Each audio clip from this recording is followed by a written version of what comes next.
कल 3 नवंबर की तारीख है और कल झारखंड हाईकोर्ट में जेएसएससी सीजीएल मामले की सुनवाई होने जा रही है। इससे पहले जो सुनवाई हुई उसमें दोनों ही पक्षों ने अपनी बातों को रखा। उसके बाद कोर्ट ने जो है कल यानी 3 नवंबर की तारीख मुतय्यन की है और कल जो है झारखंड हाईकोर्ट में जेएसएससी सीजीएल कथित पेपर लीक मामले की सुनवाई होने जा रही है। अभी तक की सुनवाई में ये आप अंदाजा नहीं लगा सकते हैं कि क्या कुछ होने जा रहा है, लेकिन दोनों ही पक्षों की तरफ से अपनी अपनी बातों को लेकर के लगातार एविडेंस, लगातार दलाइल पेश किए जा रहे हैं।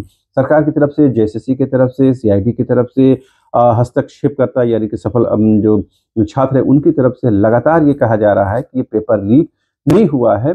जेएसएससी और सरकार की तरफ लगातार ये भी कहा जा रहा है कि सिर्फ पेपर लीक की अफवाह फैला करके पैसे की उगाही की गई है।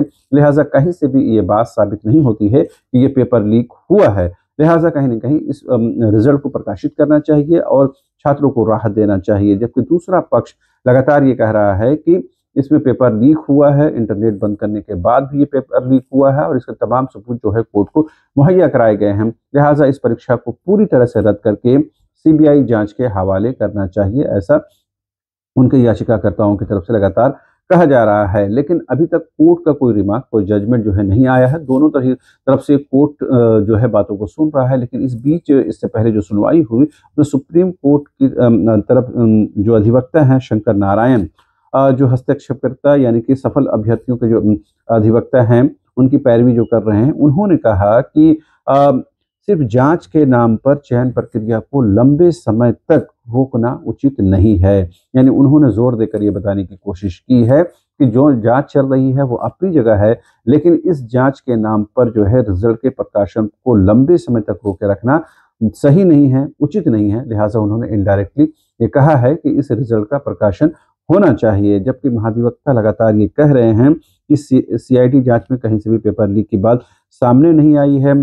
पिछले दिनों संतोष कुमार मस्ताना जो वित्त विभाग में सेक्शन ऑफिसर हैं, उनकी जो गिरफ्तारी हुई उसमें भी जो पूछताछ हुई है, उन्होंने भी सिर्फ गेस पेपर से क्वेश्चनों के मिलान की बात कही है।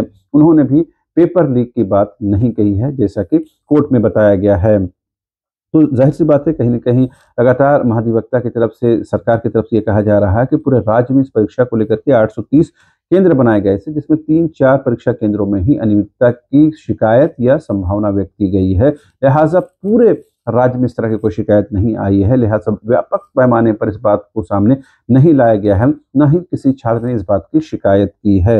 लिहाजा कहीं न कहीं इस परीक्षा परिणाम को जारी करना चाहिए। लेकिन कोर्ट ने भी कई महत्वपूर्ण सवाल जो है वो सरकार से, जेएसएससी से पूछे हैं। पिछले दिनों भी हम लोगों ने जो जेएसएससी के अधिवक्ता हैं संजय पिपरेवाल जी, उनकी बात सुनाई थी। आज भी कुछ पोर्शन ज़रूर अपलोड किया जाना चाहिए। उसमें हम लोग देख पाएंगे कि वो लगातार ये कह रहे हैं कि इसमें पेपर लीक नहीं हुआ है।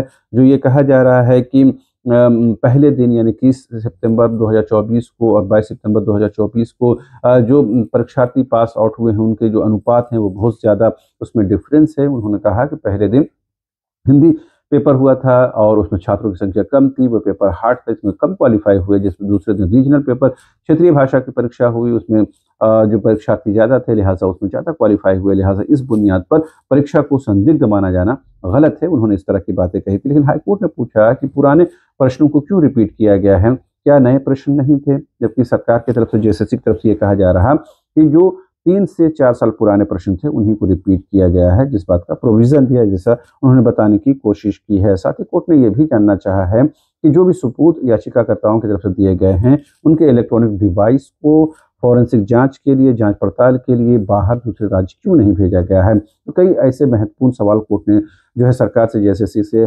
पूछे हैं। इन सवालों का जवाब अपने तौर पर उन लोगों ने देने की कोशिश की है, लेकिन इन सवालों के जवाब से कोर्ट कितना मुतमईन है, कोर्ट कितना संतुष्ट है, वो देखना दिलचस्प होगा। लेकिन अभी तक की सुनवाई में दोनों ही पक्ष जो है आशान्वित हैं, ऑप्टिमिस्टिक हैं। उनके पक्ष में निर्णय आएगा। लगातार जो है तमाम छात्रों के, तमाम अभ्यर्थियों की निगाहें इस सुनवाई पर टिकी हुई हैं। कल तक इंतजार करने के दिन है। आज रिलैक्स रहिए। कल सोमवार के दिन जब इस मामले की सुनवाई होगी तो उम्मीद करनी चाहिए कहीं न कहीं कोर्ट जो है अपना जजमेंट देगा और कोर्ट के जजमेंट को सभी को स्वीकार करने की भी ज़रूरत है। लिहाजा अभी चूँकि कोर्ट की ये प्रक्रिया विचाराधीन है, लिहाजा इस बारे में कोर्ट के कामकाज में कोई भी दखल अंदाजी करना, कोई भी टिप्पणी करना मुनासिब नहीं है। लिहाजा हम लोग भी जो बात करते हैं वो मेरिट पर बात करते हैं, तथ्यों पर बात करते हैं, न ही किसी इफ एंड बट पर बात करते हैं। बहरहाल अभी के लिए इतना ही। अब तमाम दर्शकों का एक बार फिर से शुक्रिया।